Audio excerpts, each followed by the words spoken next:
podcast for Black educators with your host, me, Dr. Asia. So glad to be back on the podcast. Folks, we're on episode 50 something, and it feels surreal because I was just taking a look at my LinkedIn and thinking, I just feel like we just started this podcast and we're down the road almost 5 years, and it's going to be at 5 years in January. And what a ride it's been.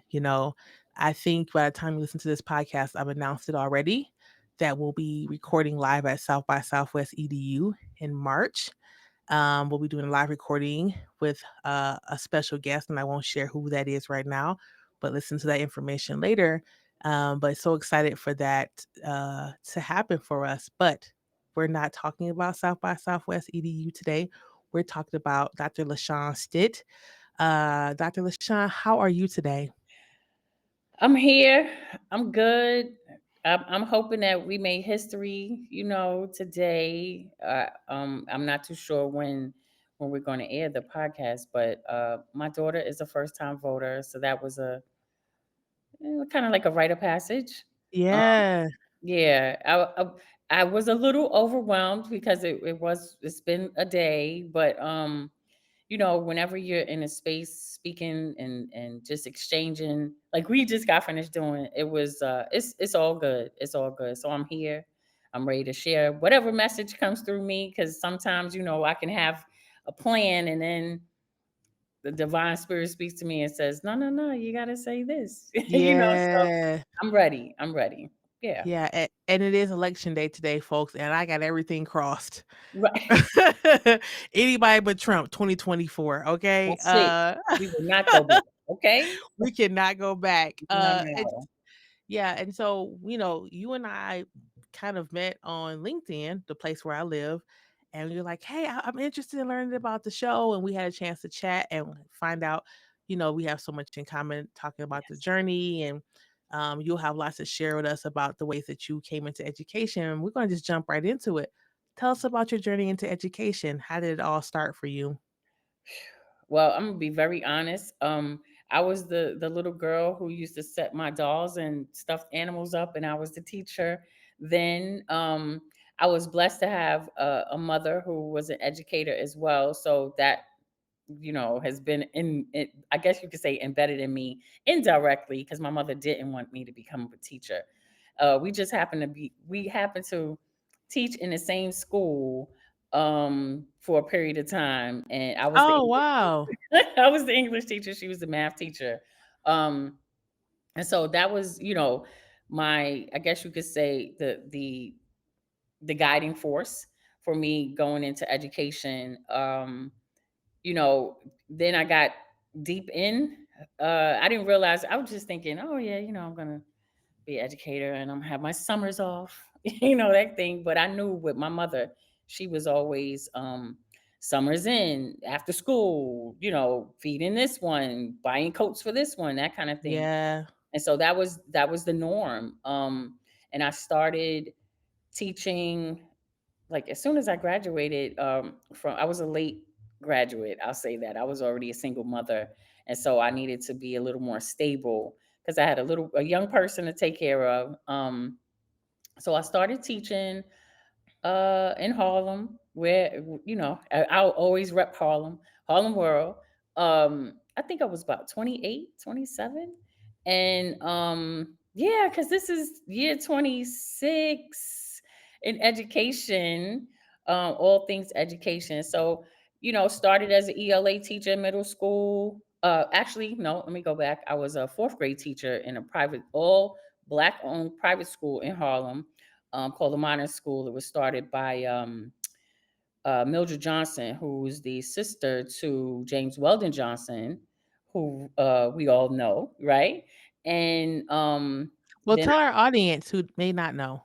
Okay, I'm sorry. So James Weldon Johnson is the writer. I say, well, I know he's the main writer for the what we call the Black National Anthem. And I didn't know. Actually, I had no idea. That was the ignorance that existed in me because I didn't know until I went to interview at the school, and I was like, oh my god, like this is historical. Oh, this is crazy. Yeah, This that's was a awesome. blessing.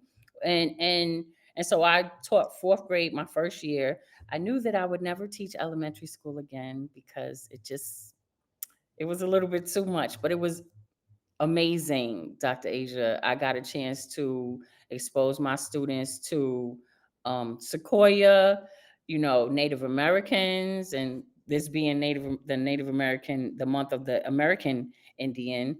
Um, I was we learned about they read I Know Why the Cage Bird Sings, and we performed, and it was just amazing. That was a time where in our schools, we had assemblies and we were able to showcase things, and it was just it was a good place for me to start. And then I went into middle school and I loved it.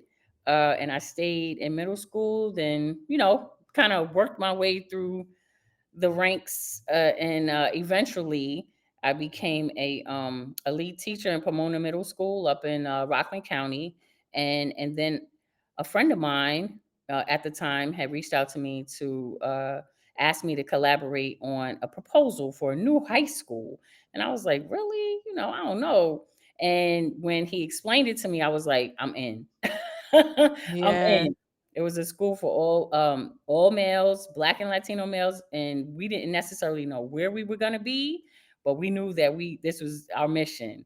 And so, hence the Urban Assembly Academy of History and Citizenship for Young Men was established, and that was like a turning point for me in my career because I had a lot of leadership responsibilities. I was the dean. I was the, all the things. Of course, my cape and my boots were on. Go ahead, go ahead. I'm sorry. Oh, you're fine. I just wanted to pause because, you know, often we talk to people on the podcast who are in predominantly white schools or school districts, not always, but a lot of times. And I think you're the second or third person that I've talked to in recent months who have started or worked in schools that were for like all folks of color, specifically, or all male or African centered or a Mhm. freedom school or liberatory school model. And I think that and these were folks on the East Coast, right? Shout out to Kwame Shout out. Sarfo Mensah, who was on the podcast a little while back, who talked about how he taught at a school that was focused on African American Black liberation, and it was a beautiful space.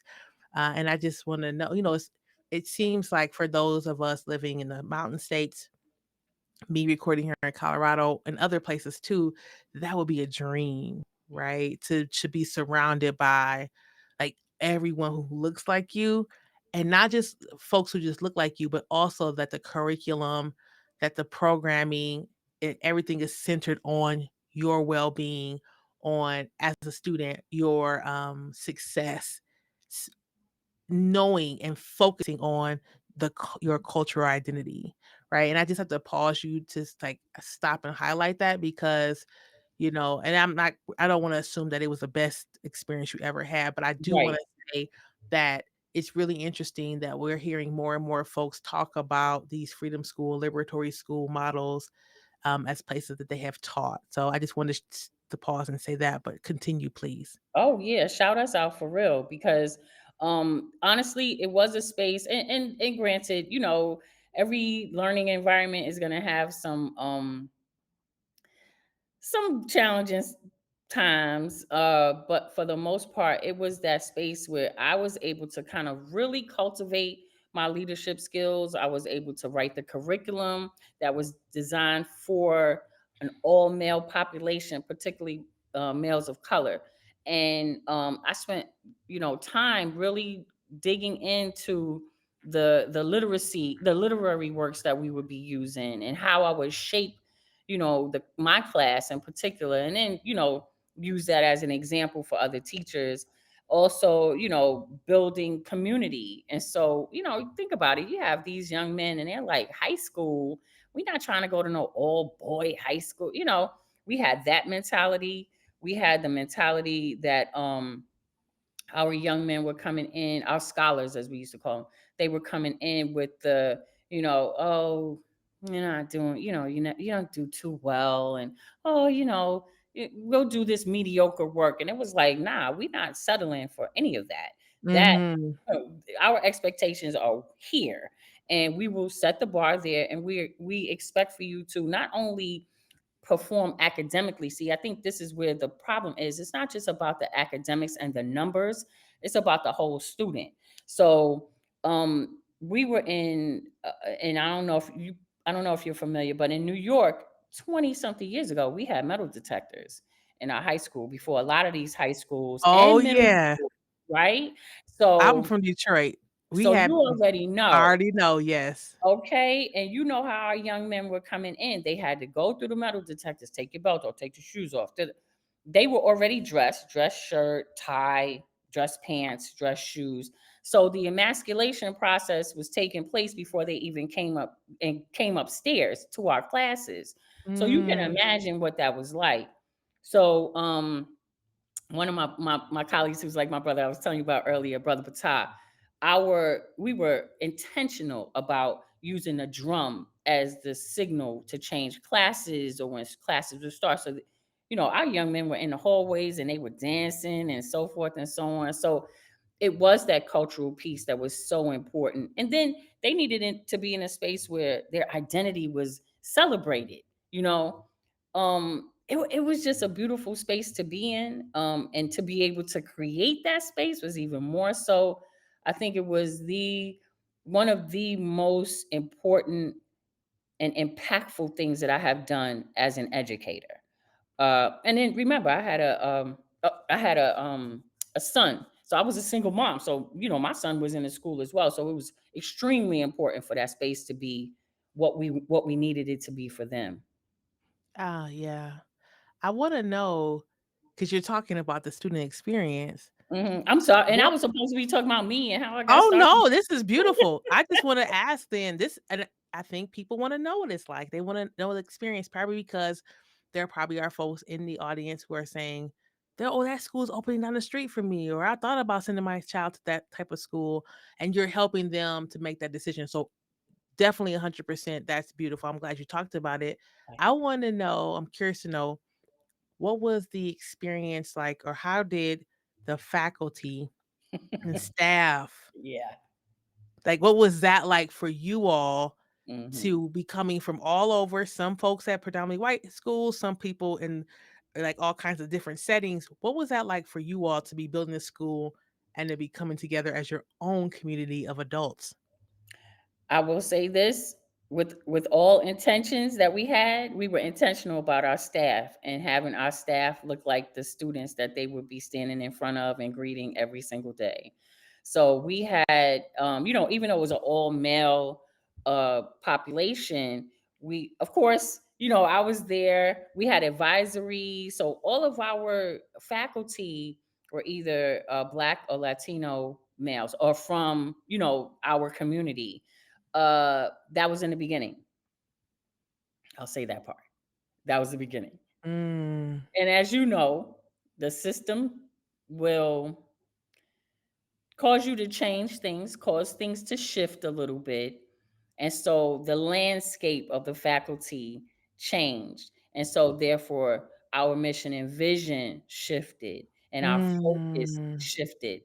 And it didn't turn out to be the way that it started to be. I'll say that much. But in the beginning, yes, we were very intentional. We had we had a math teacher who was from Egypt. We had I mean, when I say we had it all, like we had another math teacher who's a HBCU alum. Like we were very intentional about having our students looking at folks and learning from folks and experiencing folks who look like them. That Yeah, that was the intention. Yeah. that's a beautiful gift. Yeah. Yeah. Yeah. Well, I mean, it sounded like there was some shifting happening. And I think that you mentioned in our previous conversations about trying to open a middle school or something. So I don't want to skip ahead, but I would love for you to continue your story as about your journey. Oh, yeah. So, okay, getting back to the high school. So I was there and then, of course, life happened. I had to relocate and I moved to Richmond, Virginia. And then I was an English teacher in Richmond City Public Schools, there's a specialized high school, and it's Richmond Community High School, and it was a culture shock to me because I wasn't accustomed to my students. Yes, ma'am. No, ma'am. And having students, mostly students of color from the city, from what you then was low income that kind of thing, having them in my classrooms, and they were so brilliant. Yeah, there was oh man, it was such a brilliance, and I was just overwhelmed with like, wow, this is what it's supposed to be about. Um, but then again, Dr. Asia, I got to tell you, I mean, I have somebody would probably say, Stitt, she doesn't listen to what. No, I don't go with the status quo. So then when the changing of the guards happened again, I was like, nah, it's not what it was supposed to be. And so I left, and I was asked again, divine source was in my life, and I was asked to become an assistant principal in Baltimore City's public schools. And I started out in a high school, an alternative high school in Baltimore City, when I moved to Maryland. And that was another culture shock for me because I had students who were overaged, undercredited, who had been formerly incarcerated. Like it was that rank. Mm. And I was like, wow, when do kids become truant in fourth grade? Like, as a parent, how does that happen? We're the babies. What's going Yeah. on? And that was an experience for a lot of my students. And I was having such a hard time really understanding that. Um, but I will say this, and not to throw shade to anyone, but the culture of Baltimore City is a little bit different than New York City. And so it was a lot to kind of navigate my way. And then my health started being affected. My principal, I found out he was taking naps while I was running around the school. I was running around the school, mopping floors and intervening, and parents coming in my office crying, and like it was a madhouse.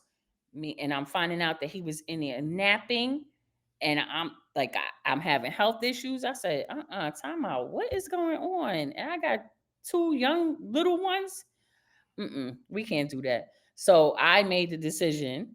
Right? I made the decision to um to see a therapist, and now I'm a little more comfortable with saying that because I was like, this can't be like I can't. Who's going to tell my children that their mother is no longer here because she was giving it all up to everybody else, and so I made the decision to leave public education, K-12 education at that time.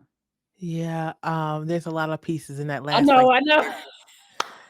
I you kinda know. tossed it in there in that last 1 minute, and I Um, have a lot to break down. yes. First of all, um, this idea of our students, and like you said, 4th grade being truant, and at this point, we know it's a family something's happening in the family, right? Because a 4th grader is getting to especially if they have to be transported, there's something happening, right? Right. And that's really hard, I think, for folks of all races to know that students aren't getting the education because they just part of it is they can't get there, or they're not getting there on time, or they're leaving early. Yep. The next thing, but I really I really wanna talk about Come on. is you talked about 2 things. 1, you felt your health was declining Mhm. at the same time that your principal was in his office taking naps. Mhm. I wanna talk about the health part if you're okay with that, Yes, and, yes. because I feel like some folks will when we talk about, racial battle fatigue or the fatigue of teaching and education, and when I say racial battle fatigue, the education system has been built in white supremacy culture. So Mhm. even if your boss, your manager is a black person, they can still uphold white supremacy There you go. um, Mhm. in their work. So I need to be very mindful and make sure to say that. Mhm. But when we think about that fatigue, the fatigue of seeing our students not doing this best they could, the fatigue of seeing people in positions of power who are supposed to be supporting us not doing what they need to do, it does impact our health. Can you talk about when you started to realize like, oh, like my health is not well? And like, what are some of the things that, if you're okay with sharing as Mhm. much as you like, some things that you were experiencing that you knew this is not normal. It's time for me to start making some decisions. So I will it was there were a couple of things. One, we had a school nurse, and um I think I one day I was mopping the floor in my suit, right? Because our maintenance staff of 2 had called out, so there was no one to clean the building.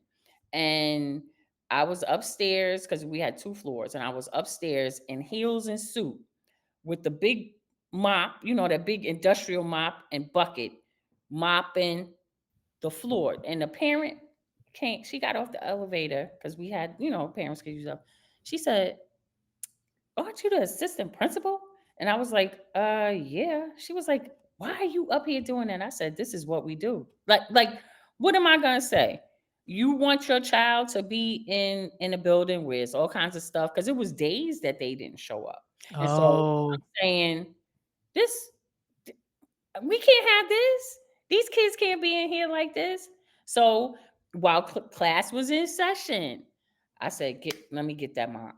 And I just went, I had another teacher help me fill it up and everything. And I went down the hall, and she was like, "Wow." Like, you could, it was on her face. And I was like, we got to do what we do. Right.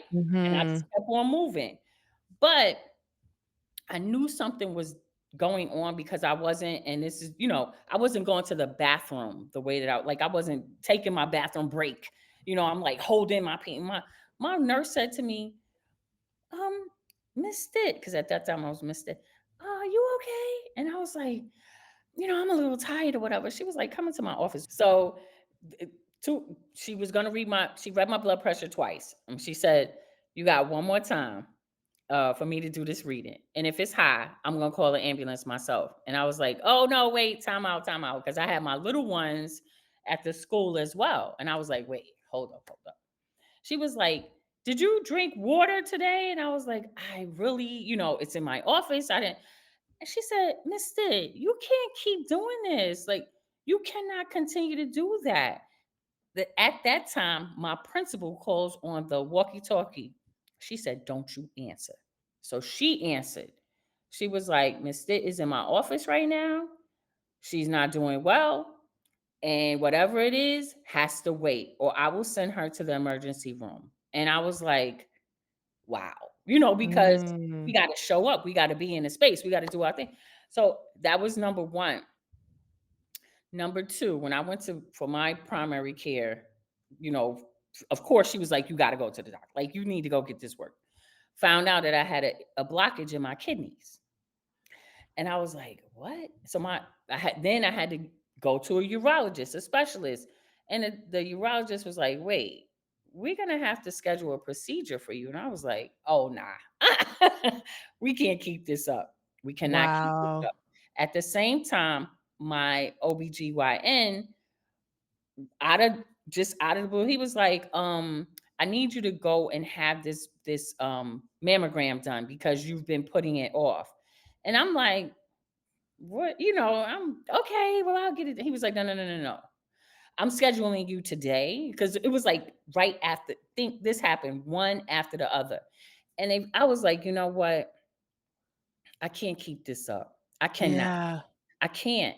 But in the meantime, mentally, I was in the moment. I'm trying to do it, but I knew I was real edgy with my children.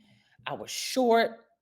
My attitude was like, I was nasty, and I'm saying, I don't treat my children like this. I don't treat my family members like this. I don't have this type of energy.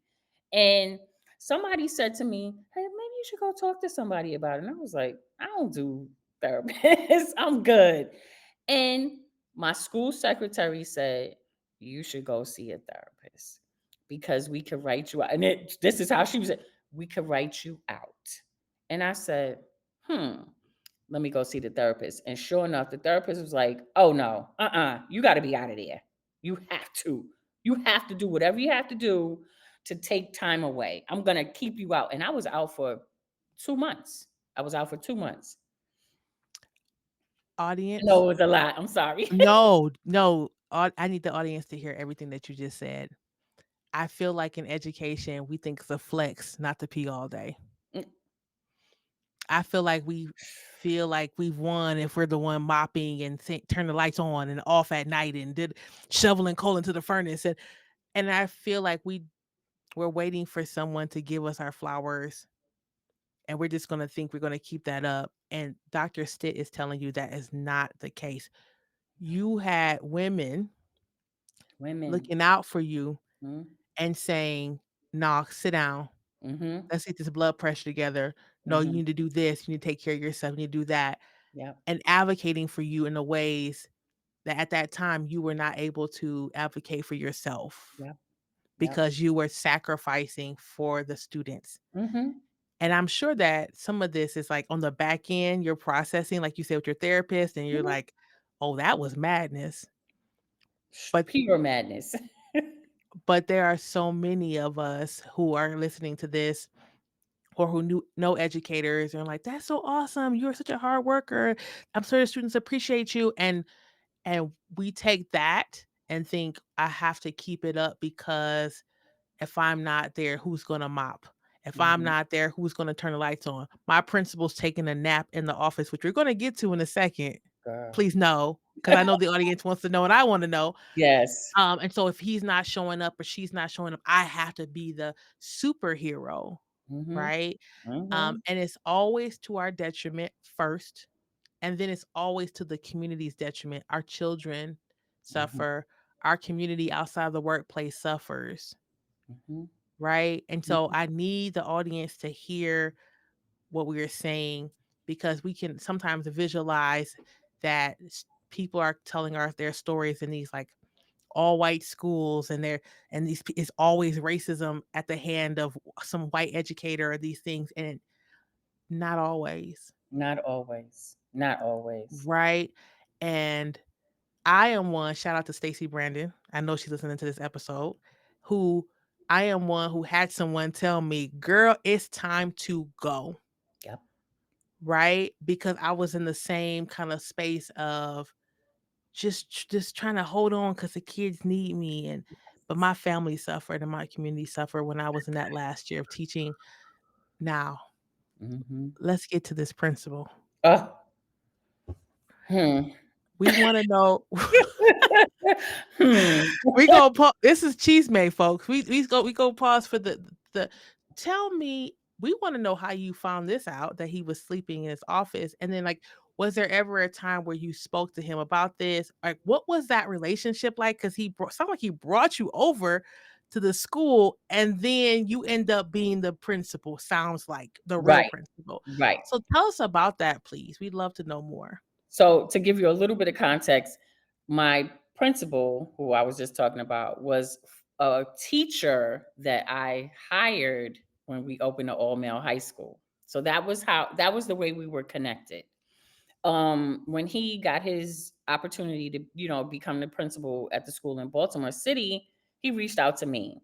So I was like, okay, that should be good. We worked well together, previously, so this should be good. Well, the way that I found out, I'm gonna fast forward, but the way that I found out about him napping was through our school secretary because she would like she would drop books, she would bang the file cabinet, she would do all kinds of things. At first, she was like, "Why is this so quiet in his office?" And then she said she peeked in, and he was head down on the desk. I said, "I know you lying." Now, while I'm sitting up in here with I got a parent here, a teacher here, a child, like I know this is not happening. And she said, "It is." And so every time it happened, she would bang and drop. Another woman.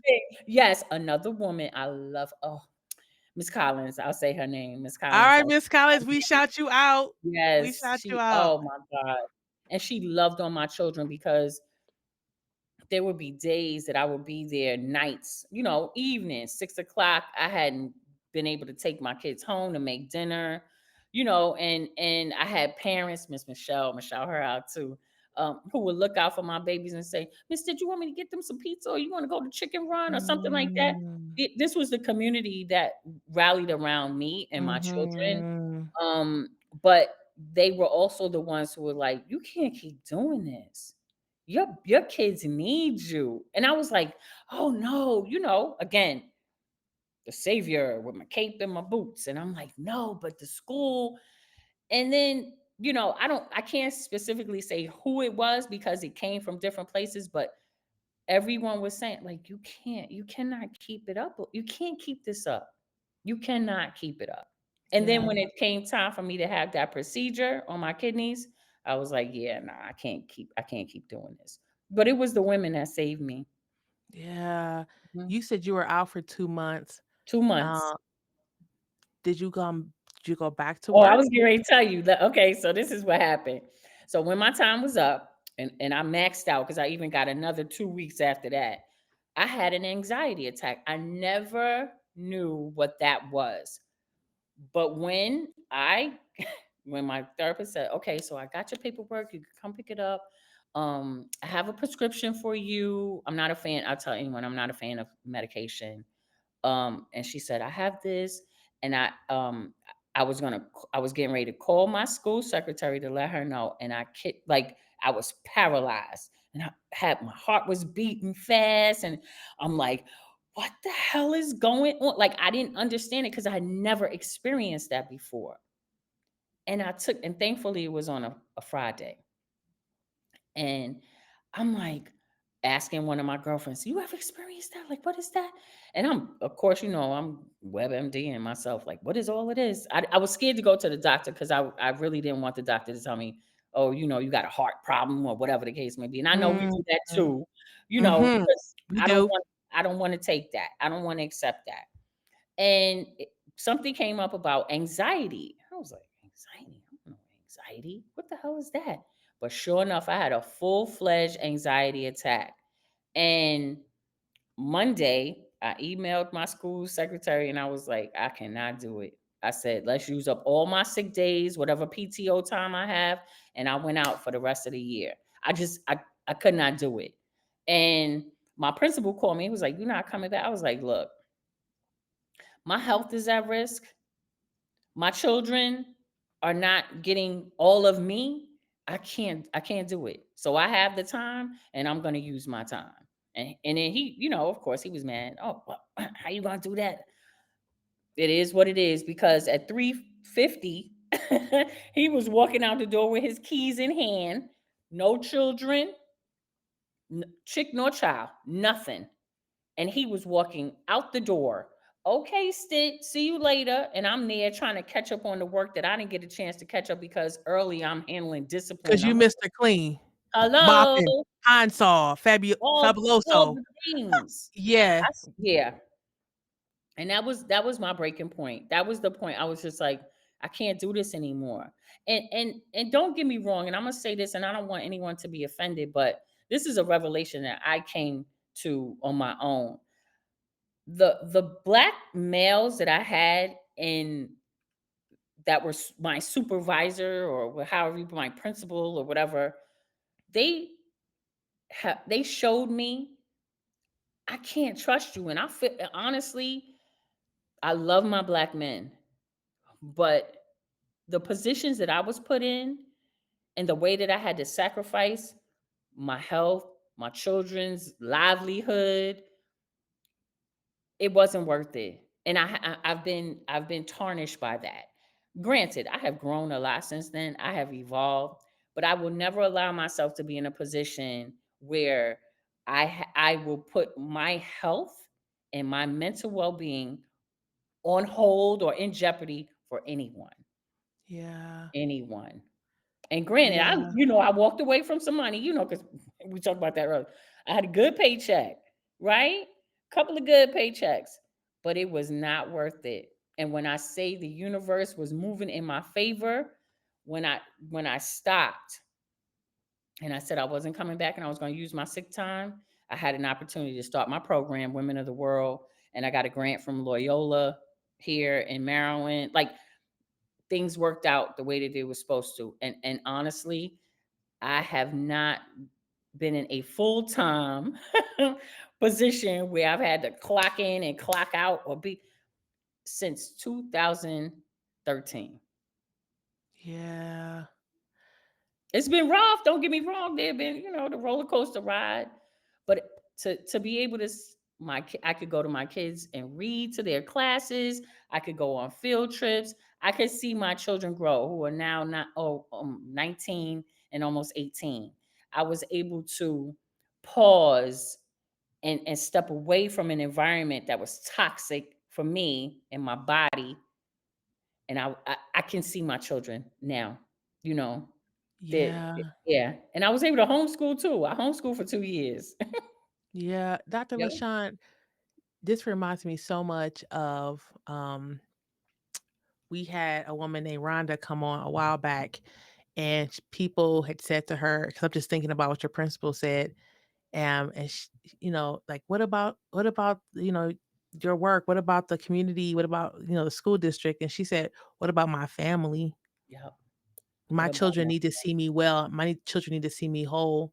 mhm, Um, this is gonna for some people gonna cause them to sit and think very mhm, deeply about a lot of things that you've mentioned, the intersectionality of um, Black men in education, what it means for Black women and women of color to support each other and to look out for each other, advocating for our health, people demanding that we advocate for our health when we don't want to yes, find out what's going on with us. Um, there's a lot of pieces in this, and I'm so glad you came on the show. Therapy, medication, the belief or not belief in it. Like, there's mhm, so many pieces that I think that people need to be thinking about when they listen to your show. Um, and we have so much more to talk about too. You already started to shout some folks out, but I'm going to ask the question anyway. Are there Black folks in education that you like to shout out? oh, gosh. I do, oh my goodness. Now you get me on the spot, right? I will shout out my brother Kamal Patah because he has been a constant, never wavering in his friendship, never wavering in his, support for me. Of course, I shouted out Miss Collins. She's retired now, but I love her, and she loved on my children. And when you have people that love on your children and they're good to you, you know that you're divinely blessed, right? Yeah. Um, oh man, um, oh Dr. AG, you don't put me on the spot. There's so many people, and please charge it to the head, not to the heart. But there are so many folks that I have been either, our paths have crossed or we connected or they just supported in some kind of way and loved on me, loved on my babies. Um, oh man, there's so many. So please forgive me. I can't, calling Yeah. folks out at the time. But there are plenty. There are plenty. Yeah.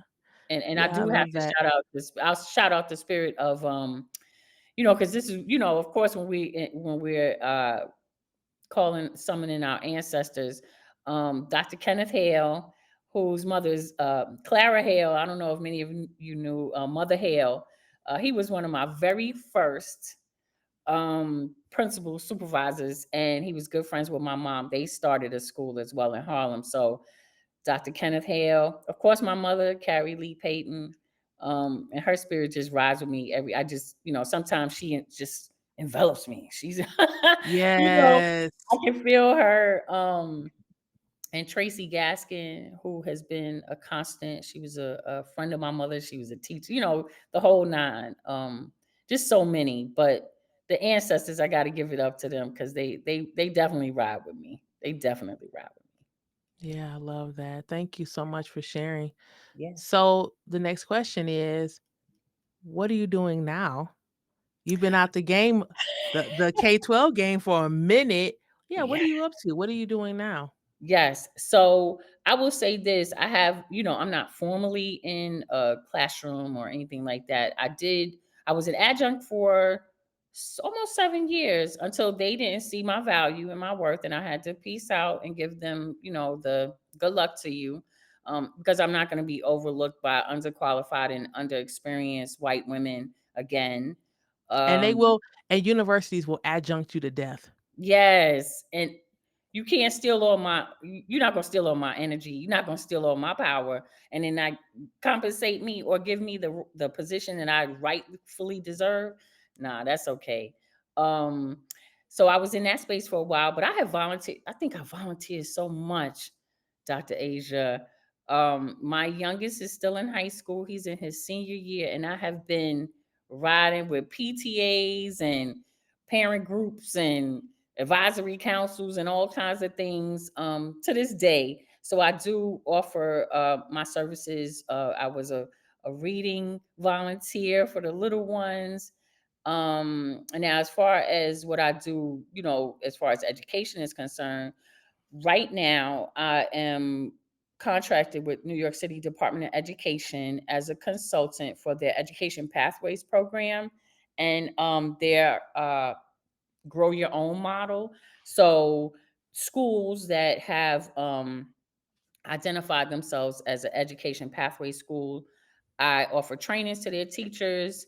I've had my very first conference, PDK conference in Educators Rising this past July. So that was interesting. I met, wow, students from all over the country who want to be educators. And Mm. it was so, it was like my heart was so full to see these young people just they were just energized. They knew their mission, and I pray that they are able to fulfill their mission. Because we know this field is challenging, honey. That's why we have It a takes podcast. Okay, it takes a very strong, personality and strong consonants actually to be able to do that. It's not about just, okay, we have summers off and holidays. Like I was, in the beginning, I was joking about that, but it's more to it than that. You're all in. And I think young people have an energy. A lot of them are focused and they do have that energy that they're ready to take on this responsibility.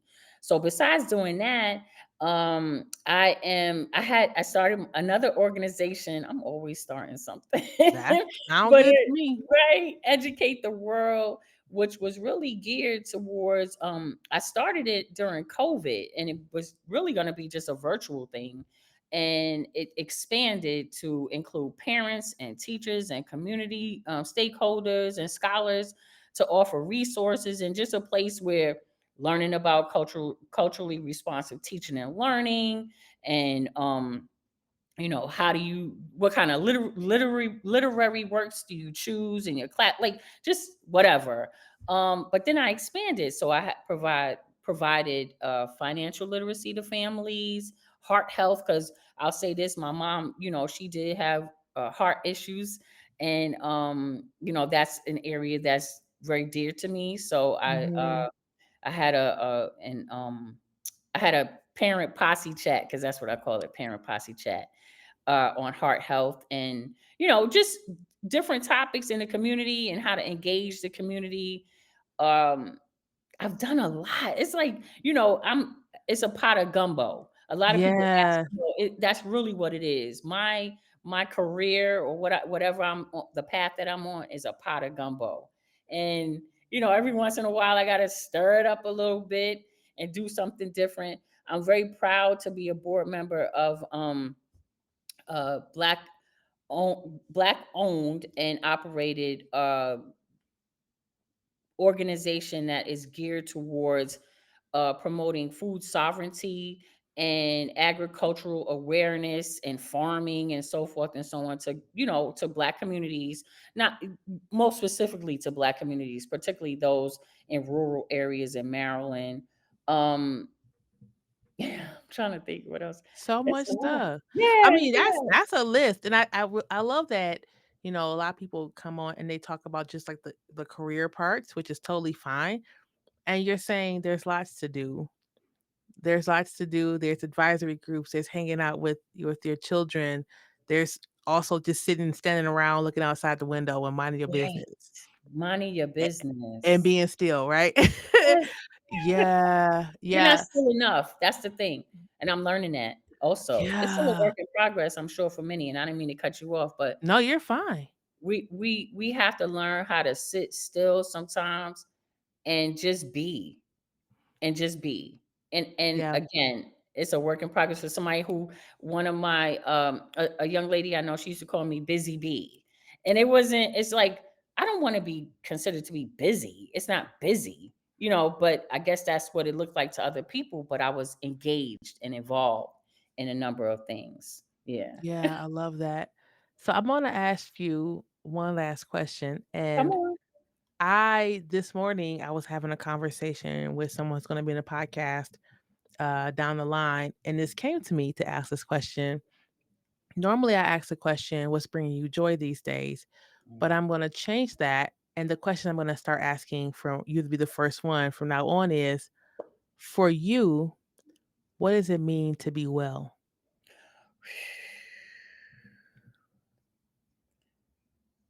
Um, this is the message that I have to give to you. What it means to be well is to be able to take walks, to sip on your coffee leisurely, to get information, to receive information, and to be able to deliver it in a manner that's comfortable for you, whether it be in conferences, because I've done that as well, speaking at conferences, whether it's through a newsletter, whether it's through a webinar, whether it's through a coaching or consulting business, whatever it is that brings you peace, that's what it is.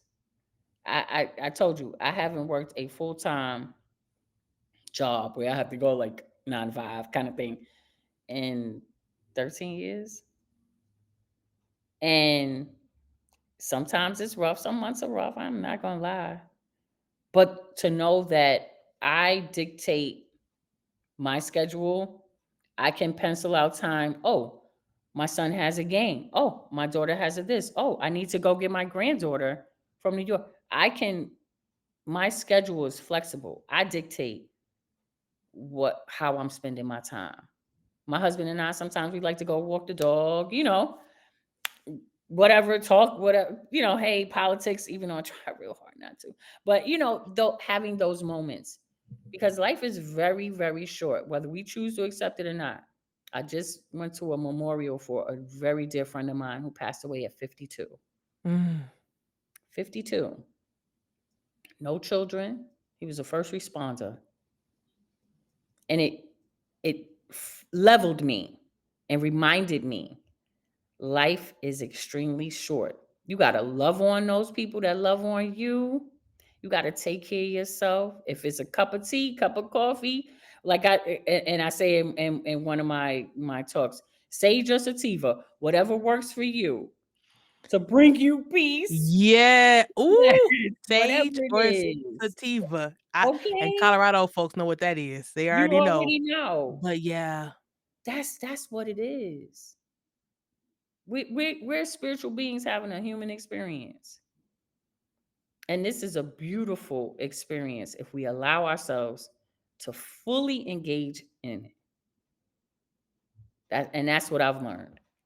That's what makes me smile. That's what, brings me Yeah. joy.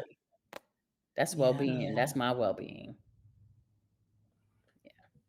Well, And I folks, don't have it. I'm gonna say this. This is the disclaimer. I don't have it together every single day. Some days I have to check myself. And some days we go on overdrive. We do. But like you, Dr. Asia, you have some flexibility. You could work when you need to. You put in and you could pull back if you need to. But if that's what brings you peace in your household and your husband's like, Okay, I can deal with her today. You know what I mean? Mhm, mhm. It you can't put a price tag on that.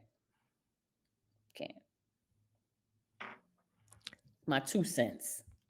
I'll take it. That was giving a strong 20 cents. All right. Don't sell yourself short. Don't play myself short, right? Don't sell yourself Thank you. short. Dr. LaShawn, thank you so much for coming on the podcast. This has been a fantastic conversation. We appreciate you. Um, Appreciate you.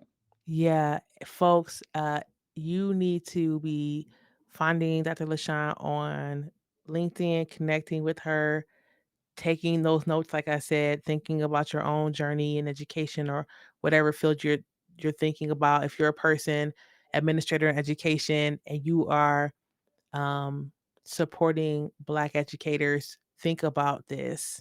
Think about what you need to be doing to remove some of that invisible labor from folks who are already experiencing more than you could ever know. And we're going to leave it like that. And you all will see you next time. Have a great day. Peace. Thank you.